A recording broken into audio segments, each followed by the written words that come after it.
Within every cell, there are special proteins that act as connectors, anchoring molecules and ions, ensuring that key biological processes move forward. These are called binding proteins, whether it's transporting oxygen, helping regulate gene expression, or playing a role in muscle contraction. Binding proteins are essential to keeping our cells running smoothly. Today, we'll explore the fascinating world of binding proteins, their various types, and how they contribute to different cellular functions. One of the most well-known binding proteins is hemoglobin. Hemoglobin is a protein found in red blood cells, and it plays a vital role in transporting oxygen from the lungs to tissues all over the body. Structurally, hemoglobin is composed of 4 subunits, 2 alpha and 2 beta chains, each containing a heme group. This heme group is where the magic happens, as it binds to an oxygen molecule. Hemoglobin's affinity for oxygen changes depending on the partial pressure of oxygen in its environment, a concept that's captured by the oxygen dissociation curve. When oxygen levels are high, like in the lungs, hemoglobin binds oxygen readily, but when oxygen levels drop, like in muscle tissues, hemoglobin releases it. This dynamic behavior is essential for efficient oxygen transport throughout the body. Another critical type of binding protein is the calcium binding protein. Calcium ions are key regulators of many cellular processes, including muscle contraction and signal transduction. Proteins like calmodulin and troponin are masters at binding calcium. When these proteins latch onto calcium ions, they undergo a conformational change that allows them to interact with other proteins or molecules. This is how they transmit signals or regulate other cellular functions. Take troponin, for instance. It plays a critical role in muscle contraction. When calcium binds to troponin, it changes shape, moving tropomyosin out of the way so that myosin can interact with actin and muscle contraction can occur. Without calcium binding proteins, your muscles wouldn't be able to contract properly. Next, we have DNA binding proteins. These are proteins that bind directly to DNA, and they play a major role in gene regulation. Examples of DNA binding proteins include transcription factors, which control when and how genes are expressed, and histons, which help package DNA into the nucleus. These proteins use hydrogen bonding, electrostatic interactions, and hydrophobic interactions to latch onto specific DNA sequences. By binding to DNA, these proteins control which genes are turned on or off, which is fundamental for processes like cell growth, differentiation, and response to environmental signals. Binding proteins operate based on affinity, which is the strength of the interaction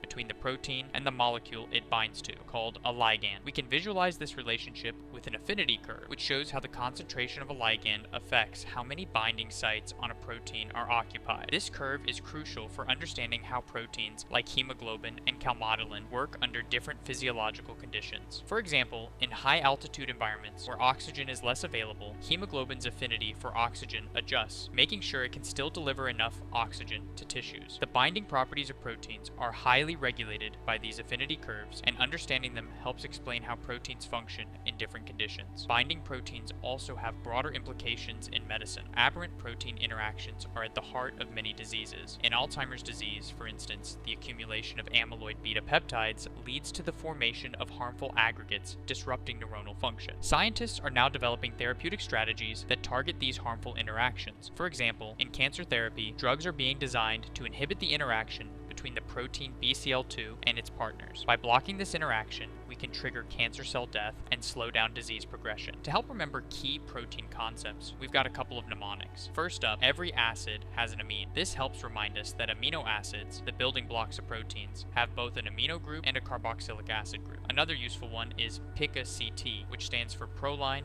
isoleucine, cysteine, and lysine. These are the amino acids that cannot be easily incorporated into alpha helices, helping you remember their structural impact. These mnemonics are a great way to keep track of essential concepts when you're studying protein structure and function. In conclusion, binding proteins are central to virtually every process in our cells, from transporting oxygen with hemoglobin to regulating gene expression with transcription factors. These proteins are critical to the body's functioning. They not only help maintain cellular homeostasis, but also provide insight into therapeutic intervention for diseases like Alzheimer's and cancer. Understanding how binding proteins work helps us unlock the complex machinery of life. Want to dive deeper into topics like this? Download the King of the Curve app or visit us at kingofthecurve.org for more resources to boost your understanding of biology and beyond.